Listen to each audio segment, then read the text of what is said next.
J'accepte des relations sexuelles avec lui de peur qu'il m'abandonne. Bonjour à toi et bienvenue sur cette vidéo YouTube. Si ce n'est pas déjà fait, je t'invite directement à t'abonner à la chaîne pour recevoir toutes les prochaines vidéos. Et je me présente, je m'appelle Chloé Mercaer, je suis coach en amour et j'apprends aux femmes à s'aimer davantage pour être heureuses en amour dans leurs relations avec les hommes. Aujourd'hui, on va parler d'un sujet très douloureux, très profond, très tabou, qui est déjà la sexualité, c'est quelque chose de tabou, mais encore plus tout ce qui va être de l'ordre de l'abus, du viol, c'est quelque chose dont on parle très peu et qui en fait est assez peu accepté, l'idée de dire bah oui j'ai été abusée, oui j'ai du mal dans ma relation avec les hommes parce que j'ai l'impression que pour être aimée il faut que je fasse ça, ou j'ai tellement l'impression que j'ai besoin de lui que bah je donne ce que j'ai de plus précieux parce que c'est ce qu'il veut, et c'est une vraie problématique. C'est une vraie problématique parce que le fait d'entretenir ce genre de relation, d'entretenir ce genre de schéma, de continuer à toujours donner les mêmes choses pour les mêmes raisons, les mêmes besoins qui ne sont jamais remplis, ça justifie et ça entretient votre blessure. Parce que c'est une blessure qui crée ça, qui crée cette illusion que pour être aimée, j'ai besoin de donner quelque chose de moi-même parce que je ne peux pas être aimée telle que je suis. Bah, ça entretient cette blessure-là et ça vous fait croire encore et toujours que vous pouvez pas être aimé tel que vous êtes. Et ça, c'est un très gros problème. Et souvent, quand vous êtes dans ce cadre de relation-là, c'est pas des relations saines du tout. Il n'y a même pas de doute à avoir là-dessus, parce que quelqu'un qui sait que vous n'avez pas confiance en vous, quelqu'un qui sait que vous l'aimez, quelqu'un qui sait que pour lui, vous feriez tout et n'importe quoi, déjà, ça se sent, une femme qui couche alors qu'elle n'en a pas envie, ou qui couche et qui est mal à l'aise, et qui couche parce qu'elle n'a pas envie de faire l'amour, mais que juste elle sait que si elle donne pas ça, elle n'aura pas l'attention, elle n'aura pas les démonstrations ou les semblants de preuves d'amour. Ça se sent, ça se sait, parce que vous déjà vous le savez quand vous faites ça, ou même si vous vous aveuglez, vous savez très bien qu'à un moment donné vous vous mettez en forme de conditionnement mental en vous disant j'ai plus ou moins envie de ça, je vais faire en sorte que j'en ai envie, j'y vais et je joue un rôle, et l'autre le sait tout simplement. Et les manipulateurs le sentent très bien et c'est très instinctif chez eux, le fait de petit à petit vous en demander plus et vous faire comprendre que bah Nice, si tu veux ça, va falloir peut-être donner ça. Et c'est un très gros problème parce que bah, ça entretient des liens toxiques, ça entretient des relations avec des manipulateurs, et plus vous entretenez cette blessure-là, plus vous ne la réparez pas, plus vous l'approfondissez d'expériences négatives vis-à-vis des hommes, et plus vous allez répéter les scénarios, les schémas vis-à-vis de ces hommes-là. J'ai fait une vidéo sur pourquoi vous répétez les mêmes schémas et vous rencontrez les mêmes types d'hommes. Je vous invite vivement à aller la voir, j'aurais mis une fiche juste là.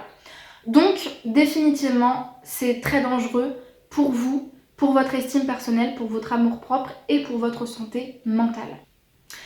Avant même de parler de solutions, ce qui me paraissait important de dire, et je l'ai déjà abordé, c'est comprendre pourquoi je fais ça. Et en essayant de comprendre pourquoi je fais ça, c'est surtout se poser la question, quand je donne de mon corps malgré moi, en m'aveuglant, de peur qu'il m'abandonne, quel besoin je veux remplir ? Est-ce que c'est le besoin d'amour? Est-ce que c'est le besoin de reconnaissance? Est-ce que c'est le besoin d'attention? Est-ce que c'est le besoin de présence, de ne pas être seule? Et surtout, quelle croyance et quelle pensée ou quel précepte ou quelle pensée j'ai à l'intérieur de moi-même, et quelle est ma vérité qui justifie que c'est bien ce scénario-là et cette action-là qu'il faut que je fasse pour être aimée. C'est-à-dire que, j'allais dire, à la limite, vous avez besoin d'être aimé, d'accord. Tout le monde en a besoin, c'est une chose. Mais déjà, ne pas pouvoir se l'apporter à soi-même, ça montre déjà que vous avez une blessure à ce niveau-là. Mais surtout, le fait de, pour être aimé, besoin, aller donner son corps parce qu'on a la sensation que si je ne donne pas de mon corps, je ne serai pas aimé, c'est déjà une croyance. Et c'est ça qu'il faut prendre en compte.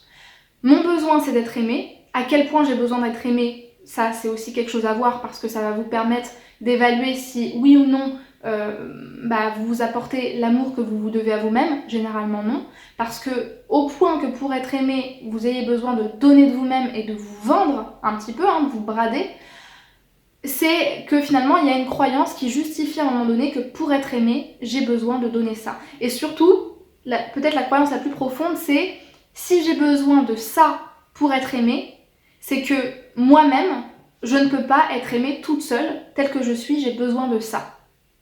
Et ça, c'est le plus important, parce qu'une fois que vous avez compris quel était votre problème, vous pouvez le changer. C'est dur à accepter, mais c'est le premier pas. Accepter que j'ai cette problématique-là, je reconnais que j'ai ce besoin-là, je reconnais que ça fait référence à des événements que j'ai vécus ou pas dans mon passé, mais au moins je sais ce que j'ai. C'est déjà une première chose. La deuxième chose, et là je vais plus parler des solutions à court, moyen terme. À très très court terme, ce que je vous invite à faire, c'est ce que j'appelle vous reconnecter ou vous raccrocher plutôt à ce qu'est le vrai amour. J'ai fait une vidéo il y a quelques semaines, quelques mois maintenant sur le vrai amour qui peut vraiment vous inspirer, je vous invite vraiment à aller la voir. Parce que quand on est dans ce genre de relation, on n'est pas dans de l'amour et on le sait, mais quand on se raccroche à ce que c'est que l'amour, bien qu'on ne le connaisse pas, bien qu'on l'ait jamais vu, bien qu'on ait du mal à y croire, bah ça nous donne déjà un petit peu plus de courage en nous justifiant et en nous faisant bien comprendre que ça c'est pas de l'amour. Quand j'aime quelqu'un, je donne parce que je le veux bien et je me sacrifie pas pour l'autre. L'amour c'est du don, c'est pas du sacrifice. C'est quelque chose de très différent. Quand je donne parce que j'en ai le pouvoir, parce que j'en ai le luxe et que je le veux bien. Et que je décide à un moment donné de prendre ce que j'ai et de le partager avec l'autre. Et généralement quand j'aime, je partage. Et si je donne pas tout ce que j'ai. Alors que le sacrifice, c'est... Il y a une cause, et pour cette cause-là, je vais me sacrifier, quoi.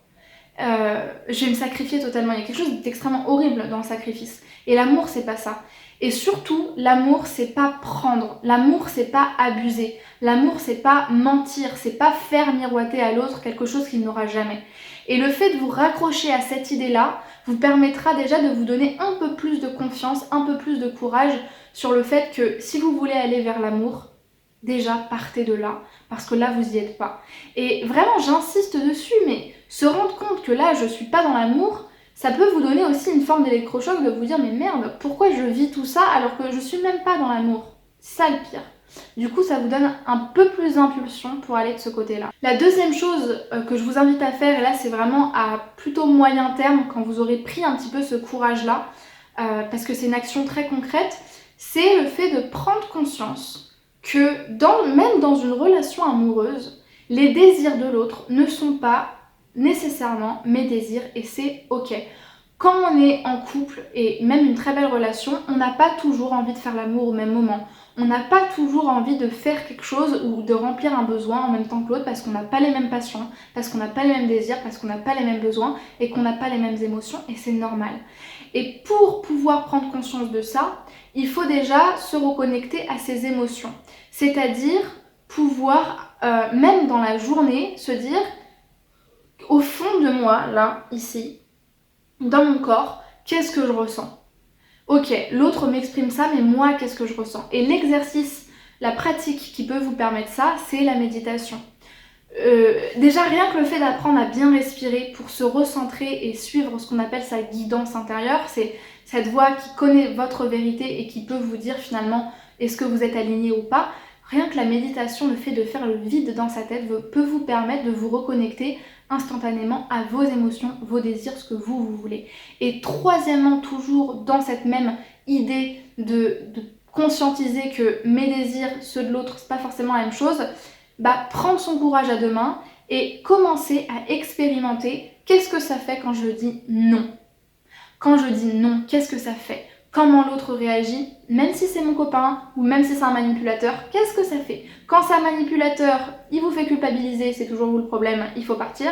Quand c'est votre copain, c'est pas grave, on fera ça plus tard, il n'y a pas de souci, ou moi je le fais tout seul, il n'y a pas de problème.